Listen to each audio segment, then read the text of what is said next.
This is Anatomy of Success, and I'm your host, Steve Wohlenhaus. This week, to be a better leader, 7 things create a culture of open-mindedness. Glad you joined us. Let's get started.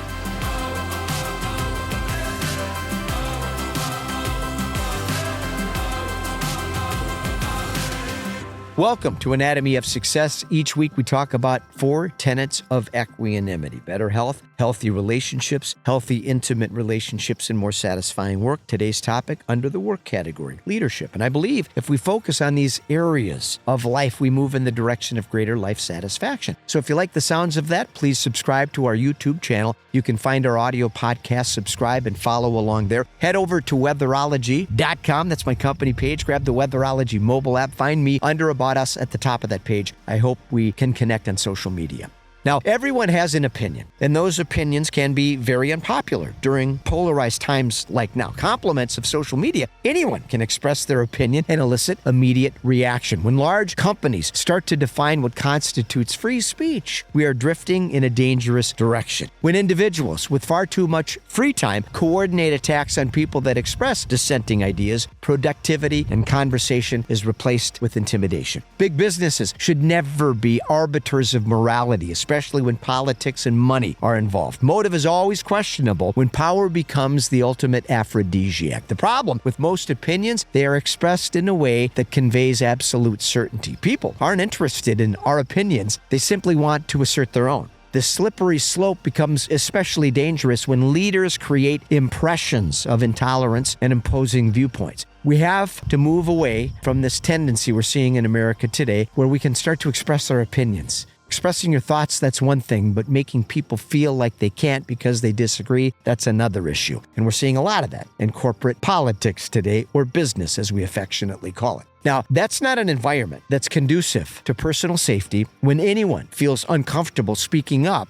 regardless of what they believe, in your organization, you've already lost. Real change never happens in a vacuum, no matter how accurately we think we are articulating what we believe. So, how can we encourage open communication and create an atmosphere where all opinions are welcome? Here are 7 ways leaders can encourage opinions without creating an atmosphere of intimidation.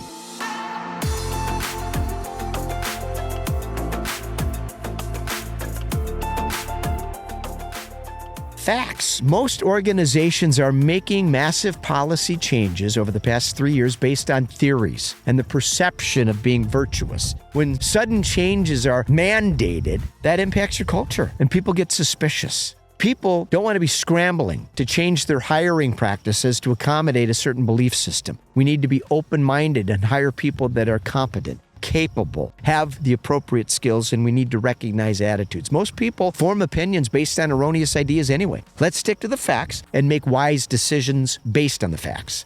Definitive. Most people are vague. When they argue about their opinions, their ideas are based on biased news stories or academic ideas rooted in prejudice politics. We need to encourage our teams to support their ideas with concrete evidence. In addition, communicating in a way that doesn't create the impression we have all the answers is essential for avoiding words like always and never that makes it appear like we have the absolute truth at our disposal.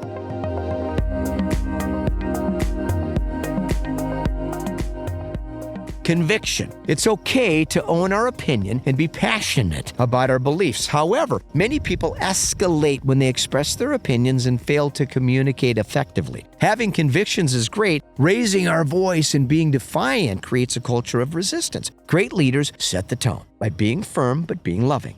Question. It's important to have a conversation, not recite our thoughts and close our mind. We need to stimulate a dialogue based on vulnerability and the trust that coincides with feeling safe. If people don't feel safe, they remain silent, and that isn't good for any organization. If people don't feel comfortable asking questions, it's assumed there's no room for alternative viewpoints. Eye contact. Many people communicate poorly, and that's especially evident when tension gets high. Body language, eye contact suffer when people feel threatened. We need to work very hard to show respect and exhibit genuine interest even when we disagree. Our nonverbal communication can tell a very compelling story.